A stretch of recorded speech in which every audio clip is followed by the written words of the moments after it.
यहाँ पे ये तीन स्मार्टफोन को लेके लोगों के दिमाग में बहुत कंफ्यूजन है कि आखिरकार इन तीनों में से कौन सा लिया जाए। एक्चुअल में गाइस यहाँ पे आप ही लोगों के कमेंट पढ़ के ही हम लोग यहाँ पे वीडियोस लेकर के आते हैं। तो आप में से काफी सारे लोगों की डिमांड थी कि भैया यहाँ पे जो Vivo T3 Pro आया है ना, इसका कंपैरिजन जरा यहाँ पे Realme के साथ में ना या करिए। और साथ ही में यहाँ पे Realme का भी कंपैरिजन करने के लिए बहुत डिमांड आ रही थी डायरेक्टली यहाँ पे Moto Edge 50 Fusion के साथ में। तो हमने कहा कि यार आपका टाइम बचाते हैं और साथ ही साथ में मेरी मेहनत, और थोड़ा सा यहाँ पे तीनों ही फोन को एक साथ यहाँ पे दोबारा से कंपैरिजन करके लेकर के आ जाते हैं। और यहाँ पे बहुत डिटेल रिव्यू है, पहले ही मैं आप लोगों को बता रहा हूँ ये वीडियो थोड़ी सी लंबी होगी। सब्र के साथ में अगर आप आराम से ना सुनेंगे तो बहुत सारी चीजें हैं जो कि अभी तक की आपको Realme या फिर Vivo के बारे में पता नहीं है, वो आपको इस वीडियो में जानने को मिल जाएगी। सबसे पहले तो मैं आप लोगों को बता दूं कि भैया मेरा नाम है पंकज और आप देख रहे हैं the geeky monk YouTube channel पे नए तो चैनल को सब्सक्राइब जो है जरूर से जरूर करिएगा, बिकॉज हम काफी डिटेल टेस्टेड वीडियोस ही लेकर के आते हैं अपने चैनल पे। तो भाई सबसे पहले हम लोग बात कर लेते हैं यहाँ पे इन तीनों ही स्मार्टफोन की बिल्ड एंड डिजाइन की। अगर आप Vivo की बात करेंगे तो बैक से यहाँ पे लेदर का डिजाइन के साथ में आता है, ये वीगन लेदर है और यहाँ पे ये दिखने में काफी ज्यादा एलिगेंट लगता है, साथ ही में काफी ज्यादा स्लिम भी है। और आपको जान के शौक लगेगा कि 5500 mAh की बैटरी इसके अंदर डाली गई है और ये 80 वॉट के चार्जर के साथ में भी आता है। तो 5500 इतने स्लिम में भाई कैसे इन्होंने डाला है? देखो एक्चुअल में फोन थोड़ा सा ना चौड़ा है नॉर्मल दूसरे अदर फोन से। वहीं पे अगर आप यहाँ पे बात करेंगे Realme की तो उसके अंदर बैक से आपको ग्लॉसी फिनिश का प्लास्टिक ही देखने को ना मिलता है, लेकिन इसमें कोई भी स्मजेस नहीं लगते हैं। और साथ में इसमें 5000 mAh की बैटरी है 80 वॉट के चार्जर के साथ में।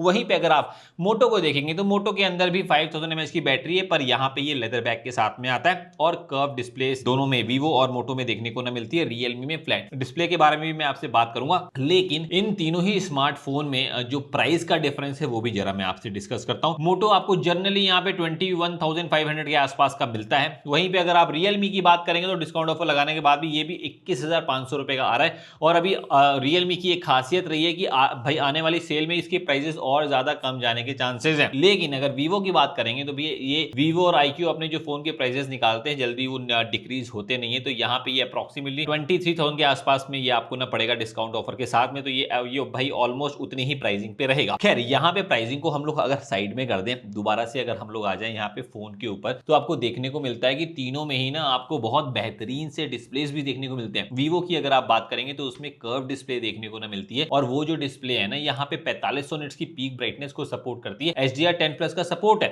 वहीं पे मोटो में देखेंगे यहाँ पर भी आपको एक कर्व डिस्प्ले देखने को मिलती है, 1600 निट्स की पीक ब्राइटनेस का सपोर्ट है। सैचुरेशन थोड़ा सा हाई है कंपैरेटिवली मोटो में दूसरे अदर फोन से। और साथ में भैया देखो यहाँ पे HDR का कोई भी सपोर्ट है नहीं, हालांकि 4K वीडियो तो प्ले ये करेगा 60 FPS पे, पर यहाँ पे कोई HDR नहीं चलेगा। साथ ही में अगर Realme की बात करेंगे तो Realme में आपको यहाँ पे 2000 निट्स की ब्राइटनेस वाला एक फ्लैट डिस्प्ले देखने को मिलता है। बीजल्स बहुत ज्यादा थिन कर दिए गए हैं, ये एक इसकी खासियत है। यहाँ पे सबसे सही चीज बताऊं, मैंने पहली बार जब इस फोन को देखा था ना तो iQ12 जो कि IQ का एक फ्लैगशिप डिवाइस है उसमें जैसी डिस्प्ले मिलती है ना तो मुझे उसका भाई एकदम छोटा भाई ही लगा था। बहुत ज्यादा प्यारी सी यार डिस्प्ले इसके अंदर देखने को मिल जाती है। और साथ ही में ना यहाँ पे देखो Vivo के अंदर भले ही इन्होंने HDR का सपोर्ट दिया हुआ है, लेकिन भाई अगर मैंने YouTube में HDR की वीडियो 4K में जब चलाने की कोशिश करी तो बहुत ज्यादा जिटर मारता है ये फोन। और भैया मोटो में तो क्योंकि HDR तो प्ले भाई होता ही नहीं है तो वो स्मूथ प्ले करता है। लेकिन Realme में HDR का सपोर्ट है, YouTube में भी भाई HDR का सपोर्ट है और उसमें मक्खन चलती है। कोई ऐसा प्रॉब्लम आपको Realme में देखने को मिलती नहीं है। साथ ही साथ में एक चीज आप लोग को और बताना भूल गया, Realme ही इन तीनों में एक ऐसा फोन है जिसमें 3.5mm का जैक आता है। एक्चुअल में Realme ने इस फोन को इस प्रकार से डिजाइन किया कि मैक्सिमम ये परफॉर्मेंस दे पाए, लेकिन यहाँ पे कैमरा भी बहुत ज्यादा अच्छा है। कैमरा के सैंपल्स जब मैं आपको दिखाऊंगा ना तो आप हो जाएंगे शॉक कि भाई ये तो कई ऐसी ना यार सिचुएशन आई है जिसमें कि Realme ने ज्यादा बेटर यहाँ पे परफॉर्म करता है Vivo और मोटो से। खैर यहाँ पे अभी मैं वापस से टॉपिक पे अगर आ जाऊँ तो इसके बाद अगर मैं यहाँ पे स्पीकर्स की बात करूँ तो देखो भाई यहाँ पे तीनों में ही स्पीकर्स ठीक ठाक मिलते हैं, स्टीरियो स्पीकर्स आते हैं। लेकिन भाई Vivo का जो स्पीकर है ना वो यहाँ पे लाउडर तो है, लेकिन अगर आप देखेंगे तो Realme का भी लाउडर है। मोटो थोड़ा सा कम यहाँ पे लगता है साउंड की लाउडनेस में, पर भाई क्रिस्पर वो भी है। साथ ही में Realme में मैंने देखा है गेमिंग वगैरह अगर आप करते हैं तो लेफ्ट और राइट से ज़्यादा बेहतरीन पता चलता है कि लेफ्ट से आ रहा है एनिमी की राइट से, बिकॉज यहाँ पे जो साउंड का डिस्ट्रीब्यूशन है between the upper speaker and the lower speaker is not as equivalent जैसा कि Realme में किया गया है। वो भाई 40-45 और 50-55 के आसपास में आता है। Vivo में ऐसा मुझे लगा नहीं। मुझे गेमिंग की ही बात या कर रहा हूँ, वरना तो Vivo का स्पीकर मुझे थोड़ा सा ज़्यादा लाउडर मालूम दिया है कंपेरेटिवली Realme से भी। अच्छा, इसी के जस्ट बाद में अगर हम बात कर लें सॉफ्टवेयर वगैरह की तो भाई देखो यहाँ पे Realme में भी आप थोड़े बहुत ब्लोटवेयर एप्लीकेशंस आते हैं, Vivo में भी थोड़े बहुत ब्लोटवेयर आते हैं। लेकिन मोटो के अंदर एक दो ही ब्लोटवेयर आते हैं जिसको आप अनइंस्टॉल कर सकते हैं, कोई एड्स नहीं देखने को नहीं मिलते, कोई भाई नोटिफिकेशन फर्जी की आती नहीं है। लेकिन ये चीज़ वीवो और रियलमी में थोड़ा बहुत देखने को मिलता है जिसको आप डिसेबल कर सकते हैं, उसके लिए टेंशन लेने की जरूरत नहीं है। बहुत सारी वीडियोज यूट्यूब पे पड़ी हुई है, बहुत आराम से आप डिसेबल कर पाएंगे, ऐसा कोई प्रॉब्लम होती नहीं है। जब आप फोन को सेटअप कर रहे होते हैं ना, तभी अगर आप थोड़ा सा ध्यान दे देंगे तो ये सारी चीजें आपको बाद में परेशान करती नहीं है। खैर अपार्ट फ्रॉम दिस अगर हम बात कर लेते हैं सॉफ्टवेयर अपडेट के प्रोमिसेस की, तो देखो भाई तीनों ही फोन यहाँ पे लेटेस्ट सॉफ्टवेयर अपडेट के साथ में चल रहे हैं। और मोटो में पहले भाई बहुत ज्यादा इश्यूज थे, अभी यहाँ पे मोटो थोड़ा सा जाग चुका है और यहाँ पे कुछ अपडेट्स वगैरह देने लगा है, तो जिसके बाद में यहाँ पे मोटो भी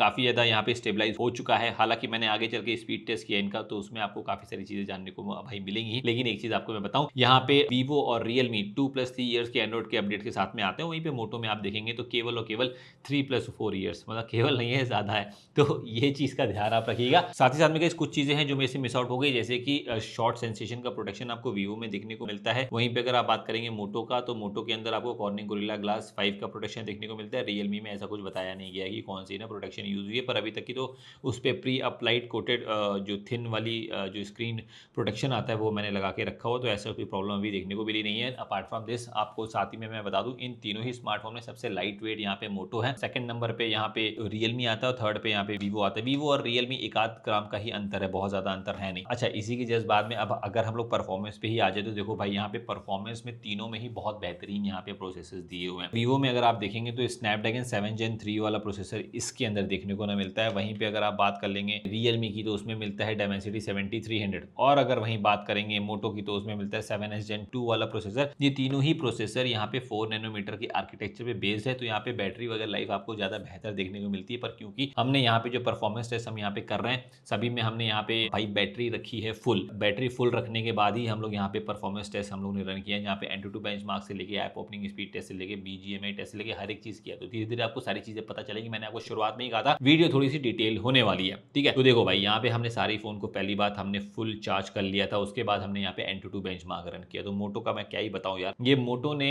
Antutu बेंचमार्क को मैंने 3 बार रन मुझे करना पड़ा, तीनों बार ही ये भाई हो गया था फेल। तो अब मैं क्या करता, मैंने जो पुराने वाले जो यहाँ पे मोटो के जो स्कोर आए थे मैंने वही आपको यहाँ पर भाई दिखाए हैं, और उसके अंदर जो यहाँ पे आउटकम निकल के आ रहा है उसके हिसाब से क्लियर है कि सबसे कम स्कोर यहाँ पे मोटो ही करता है। लेकिन रियलमी भाई शॉकिंगली Dimensity 7300 का सबसे ज्यादा स्कोर यहाँ पे रियलमी में ही आया है। एक्चुअल में वो प्योरली Dimensity 7300 नहीं है, वो है Dimensity 7300 एनर्जी, और ये एनर्जी का ना फायदा है। एक्चुअल में रियलमी ने रियलमी 13 प्लस के अंदर बहुत ही बड़ा सा वेपर कूलिंग चैम्बर दिया हुआ है, और ये स्टेनलेस स्टील का है, जिसकी वजह से यहाँ पे काफी ज्यादा ये फोन की हीट को कंट्रोल कर पाता है, जिसकी वजह से फोन ज्यादा बेहतरीन परफॉर्मेंस भी दे पाता है। यहाँ पे अभी तक का सबसे हाईएस्ट स्कोर Dimensity 7300 का 7.5 लाख के आसपास इसी ने भाई टच किया है। और यही नहीं, यहाँ पे अगर आप वीवो को अगर आप देखेंगे तो उसके अंदर यहाँ पे 8 लाख के आसपास में स्कोर करता है, और भाई मोटो मैंने आपको बता ही दिया काफी कम स्कोर करता है। इसी के बाद में मैंने स्टोरेज की read and write test speed भी मैंने चेक की थी। मोटो और वीवो ऑलमोस्ट सिमिलर सी परफॉर्मेंस देते हैं बिकॉज UFS 2.2 के साथ में आते हैं, पर रियलमी यहाँ पे शॉकिंगली भाई UFS 3.1 के साथ में आ रहा है। स्टोरेज की रीड एंड राइट स्पीड एकदम टॉप नॉच की है भाई, 1 लाख से भी ऊपर आना जाती है, तो उसको ले तो भाई कुडोस है। तो गाइज उसी के बाद मैंने यहाँ पे CPU थ्रॉटलिंग टेस्ट किया, और CPU थ्रॉटलिंग में जो रिजल्ट देखने को मिले हैं ऑसम है। यहाँ पे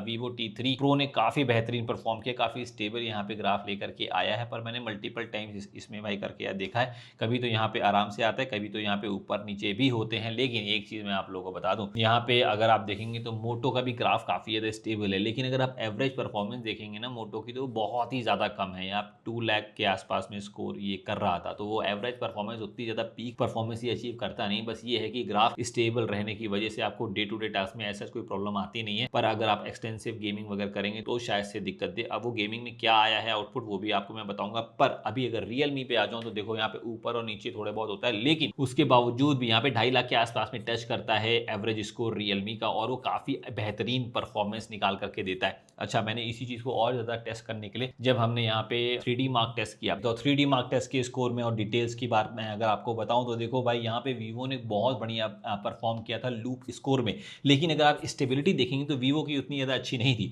वहीं अगर आप मोटो में देखेंगे तो स्टेबिलिटी तो काफी ज्यादा अच्छी है, लेकिन जो लूप स्कोर है वो बहुत ज्यादा कम है। और वहीं पे अगर आप रियलमी 13 प्लस में देखेंगे तो उसमें भैया यहाँ पे स्टेबिलिटी 99.1% की आती है, और यहाँ पे जो लूप स्कोर आता है वो वीवो से कम ही है, पर फिर भी यहाँ पे ठीक ठाक है, मोटो से ज्यादा ही था। एंड अपार्ट फ्रॉम दिस उसके बाद हमने सोचा कि भाई क्यों ना यहाँ पे जो नीचे वाले भी रिजल्ट हैं वो भी हम दिखाएं। एक्चुअल में जब 3D मार्क टेस्ट करते हैं ना तो 2-3 रिजल्ट आते हैं, तो नीचे वाला जो हमने यहाँ पे रिजल्ट देखा तो उसमें हमें जानने को मिला कि एवरेज एफपीएस जो है ना वो यहाँ पे वीवो ज़्यादा बेहतर दे रहा था। लेकिन आप यहाँ पे टेम्परेचर की तरफ ज़रा यहाँ पे नज़र फिराओ और आपको देखने को मिलेगा कि वीवो का टेम्परेचर कुछ ही समय की 3D मार्क टेस्ट में क्या पहुँच गया था, 44 डिग्री के आसपास में। वहीं रियलमी सबसे ज़्यादा कूलर था और मैंने रियलमी को देखा भी है, गेमिंग वगैरह भी मैंने करी है, बहुत ज़्यादा ठंडा रहता है। इसका स्टेनलेस स्टील का जो वेपर कूलिंग चैम्बर बड़ा सा लगाया हुआ है ना, उसका ना वाकई में फ़र्क पड़ता है। इसी के जस्ट बाद में ना हमने यहाँ पे काइनमास्टर वीडियो रेंडरिंग टेस्ट किया था। तीनों ही स्मार्टफोन 4K में वीडियो को एडिट करने की कैपेबिलिटीज के साथ में आते हैं, लेकिन जब मैंने वीडियो को एक्सपोर्ट किया सिमिलर टाइप की वीडियो क्वालिटी रख करके तो उसमें भाई यहाँ पे रियलमी ने बहुत ज़्यादा फास्टर यहाँ पे वीडियो को एक्सपोर्ट किया कंपैरेटिवली यहाँ पे वीवो से और मोटो से। और इसी के जस्ट बाद फिर मैंने कहा कि क्यों ना यहाँ पे भाई बैटरी का रिजल्ट देख लिया जाए। तो वहाँ पे भाई मोटो ने सबसे ज्यादा बैटरी रेंज जो करी है, Realme Vivo almost similar type की बैटरी परसेंटेज पे थे। तो यहाँ पे ये अच्छी बात है कि चलो रियलमी भी काफी अच्छी बैटरी सेव कर रहा है इतनी अच्छी परफॉर्मेंस निकालने के बाद भी, और वीवो तो भाई परफॉर्मेंस ज्यादा निकाल रहा है तो बैटरी ड्रेन होनी चाहिए थी, पर फिर भी 5500 mAh की बैटरी होने की वजह से यहाँ पे बैटरी भी कम ड्रेन होती है। लेकिन भाई मोटो की तो परफॉर्मेंस भी नहीं आ रही है और बैटरी भी नहीं आ रही है, ये मुझे समझ में नहीं आ रहा। खैर इसी की जस्ट बाद में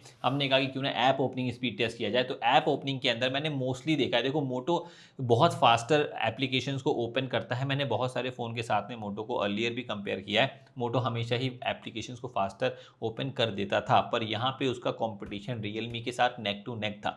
वीवो यहाँ पे हल्का सा कभी कभी पीछे भाई रह रहा था और किसी किसी एप्लीकेशन में वीवो ने भी आगे बाजी मारी है, लेकिन मैंने मोस्टली देखा है मोटो और रियलमी यही भाई दोनों आगे निकल करके आ रहे थे ऐप ओपनिंग स्पीड टेस्ट में। साथ ही में गाइस जब मैं ये ना स्पीड टेस्ट परफॉर्म कर रहा था सारी एप्लीकेशन मैंने और भी मल्टीपल एप्लीकेशन मैंने बाद में जाके ओपन कर ली थी। उसके बाद मैंने इन एप्लीकेशन को क्लोज किया।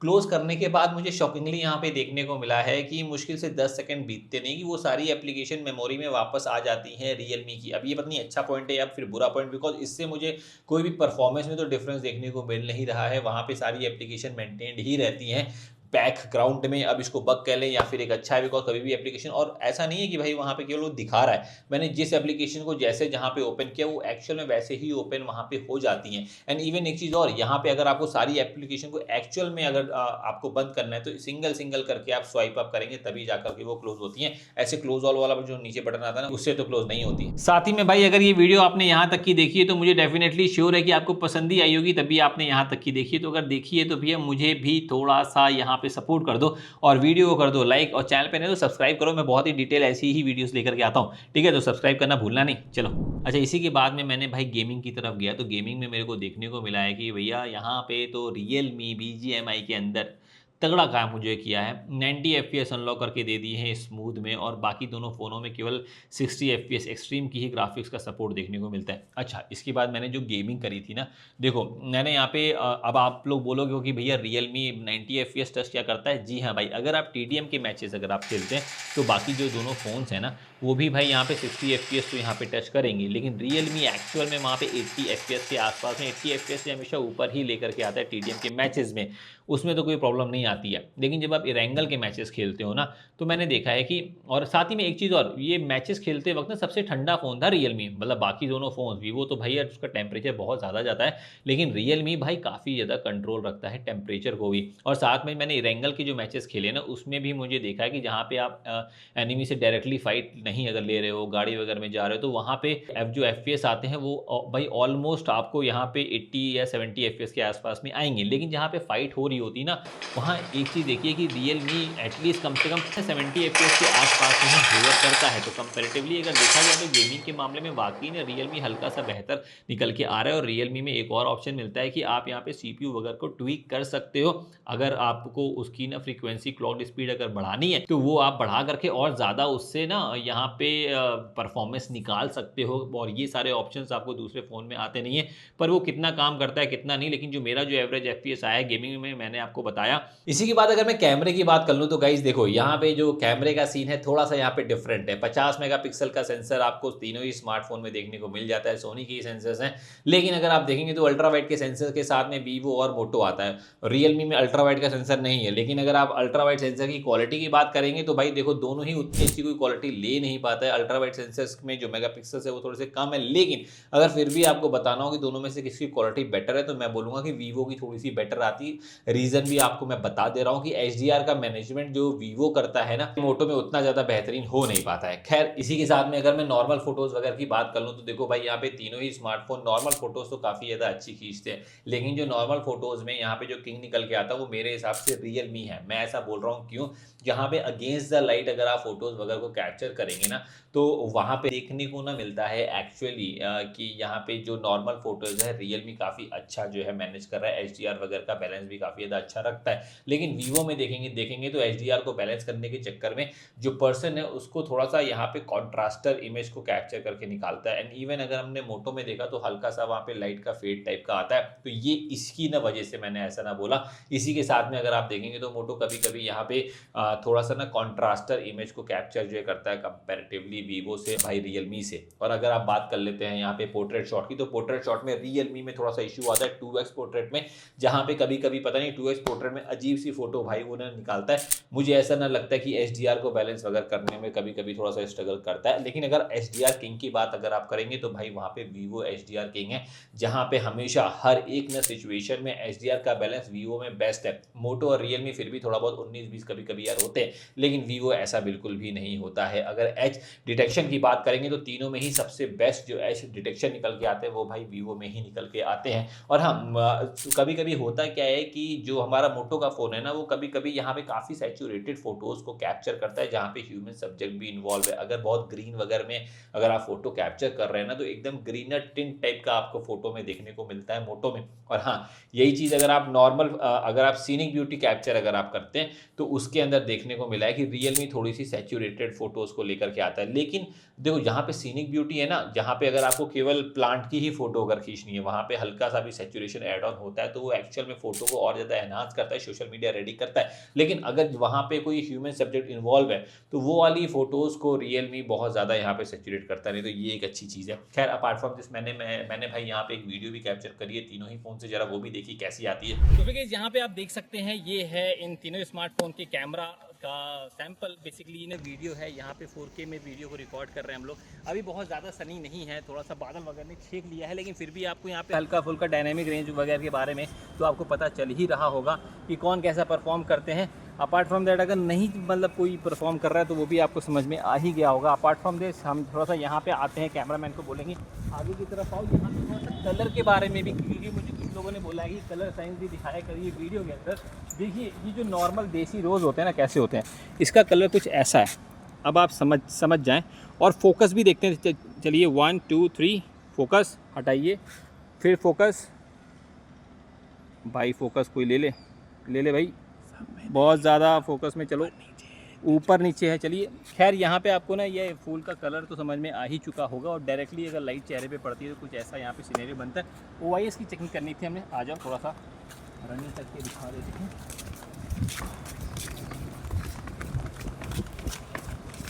तो कुछ ऐसा आपको OIS भी देखने को मिल जाता है, जहाँ पे थोड़ा सा हमने वॉक करके भी आपको दिखा दी। तो आप लोग मुझे ना कमेंट करके बताइएगा कि मेरी ऑडियो वीडियो क्वालिटी कैसी आ रही है। और इस पर्टिकुलर वीडियो में बस इतना ही था। अब आप लोग मुझे बता दीजिएगा कि कैसी आई। चलो। और भाई इसी के बाद अगर मैं फ्रंट सेल्फी कैमरा की बात कर लूँ तो देखो भाई 32 मेगापिक्सल के साथ में डिटेलिंग के मामले में तो मोटो ने काफ़ी अच्छा काम किया है। वहीं अगर बात करेंगे तो रियलमी और वीवो भी काफ़ी अच्छी फोटोज़ को कैप्चर करते हैं। कलर साइंस की अगर आप बात करते हैं तो कलर साइंस में मुझे यहाँ पे वीवो और यहाँ पे रियलमी दोनों की ही कलर साइंस अच्छी या लगी है। और मोटो भी काफ़ी अच्छी जो है कलर साइंस के साथ में आता है। लेकिन वीवो में एक इशू है फ्रंट सेल्फी कैमरा में कि डिटेलिंग की कभी कभी थोड़ी बहुत कमी यहाँ पे देखने को ना मिलती है। वहीं पे अगर आप बात जो करेंगे रियलमी में तो रियलमी में प्रॉपरली वीवो से ज़्यादा बेटर डिटेल आती है। और साथ ही में भाई यहाँ पे पोर्ट्रेट शॉट भी रियलमी के काफ़ी ठीक ठाक आते हैं। हालांकि जो ना डायनेमिक रेंज है वो सबसे बेस्ट यहाँ पे वीवो में ही रहती है। मैंने आपको बोला ना कि HDR के मामले में भैया वीवो इज़ द बेस्ट। लेकिन यहाँ पे दूसरी जो प्रॉब्लम्स थी वो भी मैंने आपको डिटेल में बता दी है, समझा दी है। और हाँ नाइट की फोटोज अगर आप देखेंगे तो भैया वीवो काफ़ी अच्छी कैप्चर करता है। बैक वाले कैमरे से नाइट की फोटोज भी मैंने यहाँ ली थी, वहाँ पे वीवो भाई निकल के आता है किंग। और इसी के साथ में अगर मैं फ्रंट सेल्फी की वीडियो क्वालिटी आपको दिखाऊँ तो जरा देखिए कैसी भाई आ रही है। तो भैया यहाँ पे फ्रंट सेल्फी कैमरा का वीडियो क्वालिटी आप देख सकते हैं, डायरेक्टली सनलाइट मेरे चेहरे पे आ रही है। यहाँ पे एक्सपोजर लेवल को कौन सा फ़ोन है जो कि मेंटेन कर रहा है। थोड़ा सा यहाँ पे कैमरे को ठीक करते हैं, ठीक है। अपार्ट फ्रॉम दिस आप देखिए यहाँ पे अगर अगेंस्ट द सन हम जाते हैं तो यहाँ पे HDR वगैरह कौन सा फ़ोन है जो कि ना बैलेंस कर रहा है। थोड़ा सा यहाँ पे रनिंग करके भी आपको दिखाता हूँ। यहाँ पे एक ऐसा सिनेरियो बन रहा है और इधर की तरफ चलो तो कुछ ऐसा सीन यहाँ पे देखने को मिल रहा है। मेरी ऑडियो वीडियो क्वालिटी कैसी आ रही है? और यहाँ पे मोटो है कि केवल वही यहाँ पे 4K में वीडियो को रिकॉर्ड करता है, बाकी सब तो यहाँ पे 1080p वाले हैं। ठीक है, चलो। Last but not the least, आखिरकार में इन तीनों में से कौन सा फोन लिया जाए? आप लोग हमेशा कहते हो कि यार मुझे थोड़ा सा आप वीडियो में ही बता दिया करो कि भाई कौन सा फोन ज्यादा बेटर है। तो देखो भैया, मैं आपको आज की इस वीडियो में बता ही मैं दे रहा हूं। देखो, अगर आपका ना बजट यहाँ पे 20,000 के आसपास में ही है तो Realme 13 Plus is a very good option. आप अगर गेमिंग वगैरह आपको ज्यादा पसंद है तो Realme 13 Plus is a very good option. यहाँ पे कैमरा भी आपको एक अच्छा देखने को मिलता है और यहाँ पे गेमिंग की परफॉर्मेंस तो बहुत ही ज्यादा दमदार है। लेकिन अगर आप एक ऐसे बंदे जिनको कैमरा अच्छा चाहिए, बैक वाला स्पेशली, तो यहाँ पे Vivo T3 Pro is a very good option. उसके अंदर परफॉर्मेंस में जितना डिफरेंस, सॉरी जो या गेमिंग में डिफरेंस Vivo और Realme में जितना निकल के आता है बहुत ही ना थोड़ा सा, उतना ही आपको कैमरे में डिफरेंस देखने को ना मिलेगा Vivo और Realme के अंदर। जहां पे कैमरे के मामले में हल्का सा 20 यहाँ पे Vivo है और वहीं पे अगर Realme को देखेंगे तो वो गेमिंग के मामले में थोड़ा सा बेटर यहाँ पे परफॉर्म करता है। लेकिन अब बात आती है कि ये मोटो को फिर कौन आदमी लेगा? मोटो को वो लोग भाई ले सकते हैं जो बहुत ज्यादा गेमिंग करते नहीं है, कैजुअल गेमर हैं और साथ में उन लोग को व्लॉगिंग वगैरह करना है, फ्रंट वाले कैमरे से उनको ज्यादा काम है, तो वो लोग वहां पे मोटो के साथ में जा सकते हैं। तो ये मैंने थोड़ा सा सिंप्लीफाई करने की कोशिश करी है। अगर इसके अलावा भी कोई और भी अगर आपकी ना रिक्वायरमेंट है तो कमेंट करके पूछिए ना भाई, मैं देखो सभी के ना यार जवाब अपने कमेंट सेक्शन में देता हूं, तो आप भी पूछ सकते हैं, मैं आपके जवाब दे दूंगा। ठीक है, तो आज की इस वीडियो में बस इतना ही था। आई होप कि आपकी मुश्किलें थोड़ी सी आसान कर दी होंगी मैंने, तो इसीलिए भाई वीडियो को लाइक कर दीजिएगा, चैनल को भाई सब्सक्राइब करके बेल आइकन को हिट करना भूलिएगा नहीं।